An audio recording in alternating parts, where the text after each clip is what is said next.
Have you ever thought, how secure is your team when they're working remotely?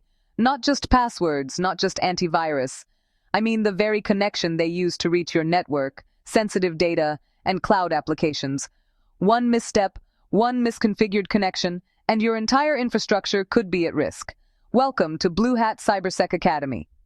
Today, we're going to talk about secure remote access, from traditional VPNs like SSL and IPsec to modern approaches like Zero Trust Network Access, or ZTNA. By the end of this session, you'll understand how to implement remote connections that protect your data, enforce policies, and keep your team productive no matter where they are. Remote access isn't just laptops in coffee shops. It's your corporate systems, cloud workloads, critical databases, and collaboration platforms. If your remote access isn't secure, attackers can steal login credentials, move laterally inside your network, deploy malware or ransomware, and even circumvent monitoring and auditing. Think of remote access as a digital bridge. The stronger and more monitored your bridge, the safer your employees and data are when crossing it. SSL VPNs use the Secure Sockets Layer, or more accurately, TLS, to encrypt remote connections. They're widely used because they allow secure access through web browsers or VPN clients without complicated setup. To make SSL VPNs secure, enforce multi-factor authentication, limit access by role, segment VPN traffic, use strong encryption like TLS 1.2 or 1.3, and monitor logs for unusual patterns. For example, many companies give contractors access via SSL VPN. With proper segmentation, even if a contractor account is compromised, the breach is contained. Unlike SSL VPNs, IPsec operates at Layer 3 of the OSI model and provides encrypted tunnels for entire networks rather than just individual apps.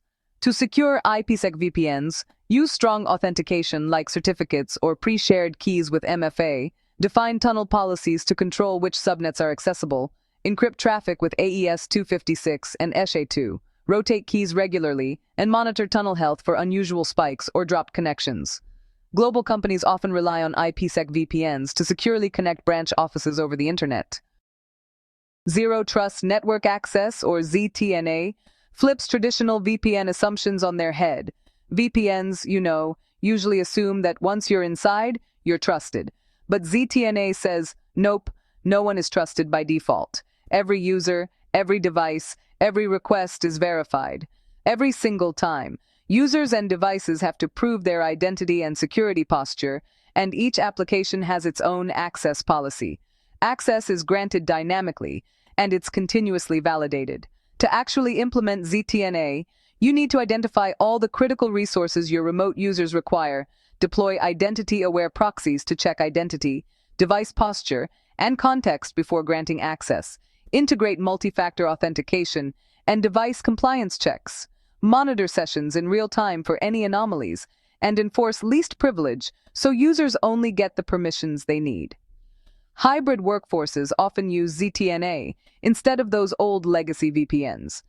Employees gain access only to what they need, while attackers can't move sideways even if credentials are stolen. Choosing the right remote access solution really depends on your needs. SSL VPNs are ideal for web-based applications and clientless access, which is perfect for contractors or small teams. IPsec VPNs, on the other hand, are better for full network access between trusted endpoints or branch offices. ZTNA is modern, identity-driven, and honestly, it's the safest choice for hybrid or cloud-heavy environments.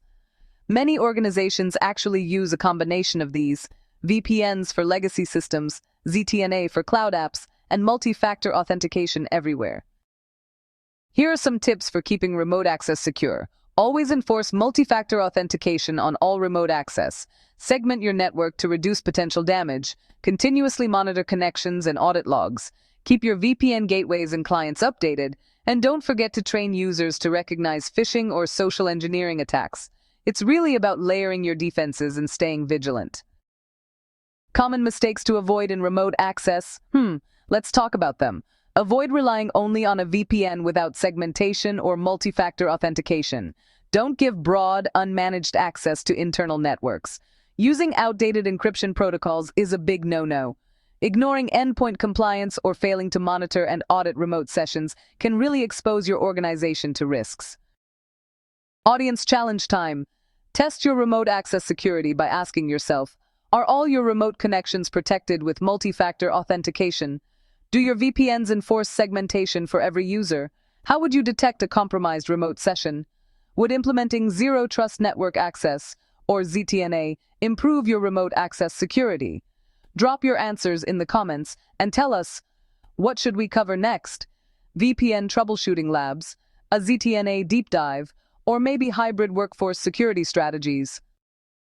Here's the key takeaway about connecting teams safely. Secure remote access isn't just about connecting people, it's about connecting them safely. SSL VPNs, IPsec VPNs, and ZTNA each have their role, but modern remote access really needs to be identity-driven, enforce least privilege, and be continuously verified. With strong authentication, encryption, network segmentation, and continuous monitoring, your remote workforce stays productive, and your network, well, it stays secure. Thanks for watching Bluehat Cybersec Academy. If this video added value to your day, give it a like, share it with someone who could benefit, and subscribe for more practical networking and cybersecurity content. Drop a comment. We'd love to hear how you're implementing secure remote access in your own environment. See you next time. Stay curious, stay secure, and keep building networks that actually work.